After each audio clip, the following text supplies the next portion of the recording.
সকালে খাবার খেয়ে আমার আব্বু কিন্তু সোজা চলে গিয়েছিল মাঠে মেশিনটাকে রাখতে। আর বেলা যখন 3টে বাজে তখন কিন্তু শুরু করে দেয় জমিতে জল দিতে। So hey hello everyone and আসসালামু আলাইকুম, কেমন আছো সবাই? আশা করি সবাই ভালো আছো, সুস্থ আছো। আলহামদুলিল্লাহ, তোমাদের দোয়া এবং ভালোবাসায় আমরাও ভালো আছি। তো তোমরা বেশিরভাগ সবাই জানো আমি কিন্তু সন্ধ্যার সময় ভিডিও আপলোড দিই।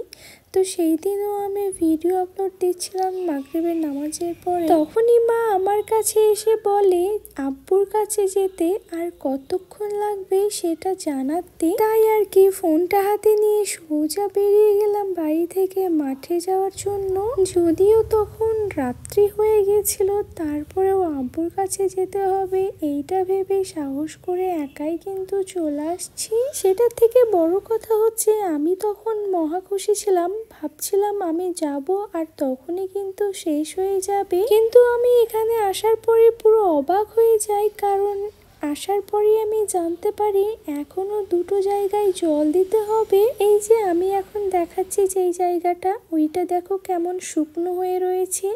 আর এই যে বাম দিকে যে জায়গাটা, শুধুমাত্র এই জায়গাটাই জল দিচ্ছে এখনো। তারপরে সামনেটাও এখনো দিতে হবে।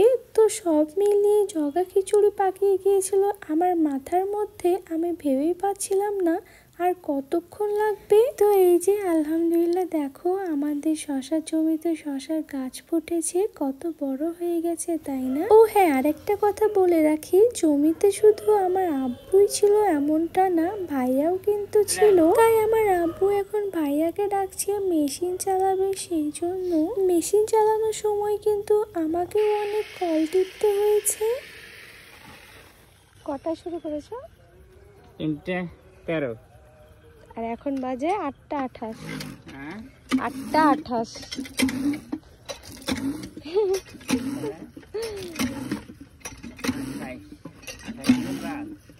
হ্যাঁ, 5 ঘন্টা।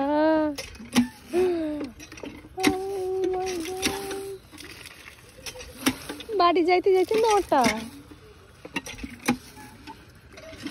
আর তখন তো কলকাতা চলে যাওয়া হতো।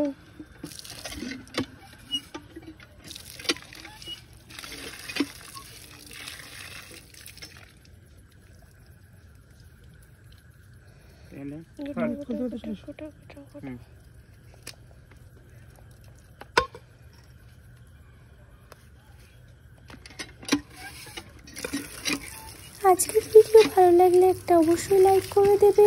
টাটা বাই বাই এন্ড আল্লাহ হাফিজ।